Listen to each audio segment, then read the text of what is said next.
Do you know that the World Breastfeeding Week is celebrated every year in the first week of August? World health ഓർഗനൈസേഷനും യൂണിസെഫും ministries of ഹെൽത്തും എല്ലാവരും ചേർന്ന് നടത്തുന്ന ഒരു global campaign. Why? Because breast feeding is golden. എല്ലാ കുഞ്ഞുങ്ങൾക്കും അമ്മയുടെ മുലപ്പാലാണ് ബെസ്റ്റ് ന്യൂട്രീഷൻ എന്ന് നമുക്കറിയാം.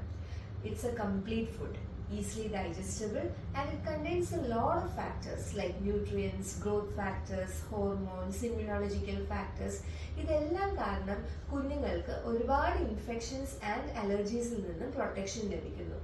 മാത്രമല്ല അമ്മയ്ക്കുള്ള കുറച്ച് ഇമ്മ്യൂണിറ്റിയും ബേബിയിലേക്ക് ട്രാൻസ്ഫേർഡ് ആവുന്നു. ഈ പ്രൊട്ടക്ഷൻ എല്ലാം ബ്രസ്റ്റ് ഫീഡ് ചെയ്തുകൊണ്ടിരിക്കുന്ന സമയത്ത് മാത്രമല്ല, നിർത്തി കുറച്ച് നാളത്തേക്കും കൂടെ സസ്റ്റെയിൻ ചെയ്യുന്നതാണ്. ലോങ് ടേം എഫക്ട്സ് പറഞ്ഞു കഴിഞ്ഞാൽ ബേബിക്ക് ബെറ്റർ IQ ഉണ്ടായിരിക്കും. പിന്നെ ഭാവിയിൽ ഒബീസിറ്റി, ഹൈപ്പർ ടെൻഷൻ, കൊളസ്ട്രോളിന്റെ പ്രോബ്ലംസ് ഇതെല്ലാം നിന്നും പ്രൊട്ടക്ഷൻ ലഭിക്കുന്നതാണ്. അപ്പൊ അമ്മമാർക്കോ? അമ്മയും കുഞ്ഞും തമ്മിലുള്ള ഒരു ഇമോഷണൽ ബോണ്ടിങ് അല്ലാതെ ബ്രസ്റ്റ് ഫീഡിങ്ങിന് മദേഴ്സിന് ഒരുപാട് ബെനിഫിറ്റ്സ് ഉണ്ട്. ഡെലിവറി കഴിഞ്ഞ് ബ്രസ്റ്റ് ഫീഡിംഗ് സ്റ്റാർട്ട് ചെയ്യുമ്പോൾ അമ്മമാരുടെ ശരീരത്തിൽ ഓക്സിറ്റോസിൻ എന്ന് പറയുന്ന ഒരു ഹോർമോൺ പ്രൊഡ്യൂസ് ചെയ്യുകയും അത് കാരണം പോസ്റ്റ്മോർട്ടം ഹെമറേജ് അല്ലെങ്കിൽ അമിത രക്തസ്രാവം തടയുകയും മാത്രമല്ല ഡെലിവറിക്ക് ശേഷം യൂട്രസ് ചുരുങ്ങാൻ ഹെൽപ്പ് ചെയ്യുകയും ചെയ്യുന്നു. കൂടാതെ ബ്രസ്റ്റ് ഫീഡിംഗ് അമ്മമാർക്ക് ഒരു പോസ്റ്റ്മോർട്ടം വെയിറ്റ് കൺട്രോളിന് ഒരുപാട് ഹെൽപ്പ് ചെയ്യും. എക്സ്ക്ലൂസീവ്ലി ബ്രസ്റ്റ് ഫീഡ് ചെയ്താൽ ഒരു കുറച്ച് പരിധി വരെ ഒരു കോൺട്രസെപ്റ്റീവ് ബെനിഫിറ്റും അമ്മമാർക്കുണ്ട്.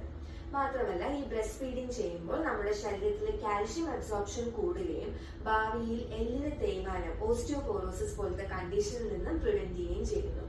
ആൻഡ് ഏറ്റവും important, breast cancer, ovarian cancer എന്നിവയിൽ നിന്ന് ബ്രസ്റ്റ് ഫീഡിംഗ് വളരെ വലിയ പ്രൊട്ടക്ഷനാണ് അമ്മമാർക്ക് കൊടുക്കുന്നത്.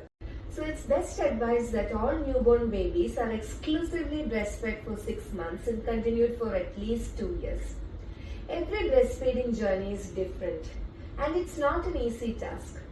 All mothers require our support from day one, be it from husband, from the family, from the workplace, from the doctors, and even from the community. That's why the theme for the World Breastfeeding Week 2024 is Closing the Gap, to remove the inequalities and to encourage breastfeeding by promoting support at a personal, social, and community level. So let's do our part and make this journey an enriched one for our mothers. Thank you.